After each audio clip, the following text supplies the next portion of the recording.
You like grappling enemies like it's Attack on Titan? Well, this is your no-nonsense, bite-sized guide to understanding and playing Wilder like a pro in Elden Ring Night Reign. Let's get into it. First things first, Wilder is one of the 8 playable characters that you can play as in the game. If you're gonna be playing Wilder, you're gonna be reliving the glory days of old school Dark Souls, except this time they've taken that concept, put it on its head by giving him a grappling hook and a crossbow mounted to his wrist that makes a fiery explosion when used. Speaking of, let's go ahead and get into his abilities. And the first one being his passive ability, Sixth Sense. Cheat death a single time. This ability can only be used until restored through revival from death or by passing through a site of grace. And well, this ability is pretty self-explanatory. Before you take that fatal damage, you'll dash backwards automatically, ignoring everything. But like the description says, you're only allowed to use that once within the time frame of you being alive or by the next time you're touching a site of grace. So use it sparingly because it can get you out of a bad situation, but you only have one shot at it if you're fighting a boss. Next up is his character skill, Clawshot. Launch grappling claw to rope foes in or move swiftly by retracting. Whether targets can be roped in or not depends on the enemy's physique. Effective at breaking guard, hold to aim. Now this is such a unique ability to Wilder's kit because it can be used in a few different ways. One of the ways being, well, pulling the target in towards you like your Scorpion from Mortal Kombat, closing the distance and letting you use that great sword to just pound their face in. Another one is once again closing the gap, but instead of them coming to you, you come to them, using their weight against them and pulling yourself towards them with great velocity. And finally, as the last one, you can use it as a mobility tool, just blitzing across the map, dodging attacks, utilizing it however you want to just to obtain that speed factor. And lastly, the thing that rounds out his whole kit, his ultimate art, Onslaught Stake. A powerful single attack that launches an iron stake with a great explosion. Recoil causes one to reel back,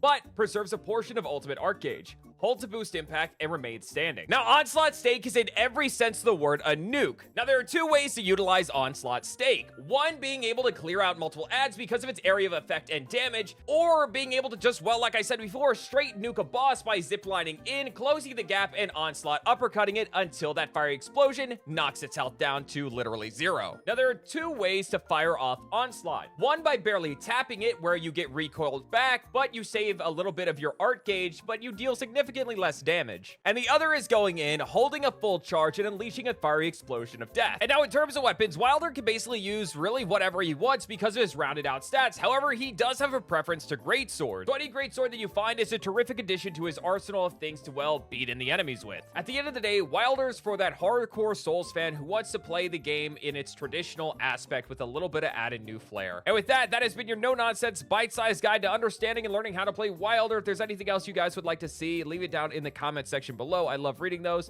And with that, I'll catch y'all in the next one. Peace.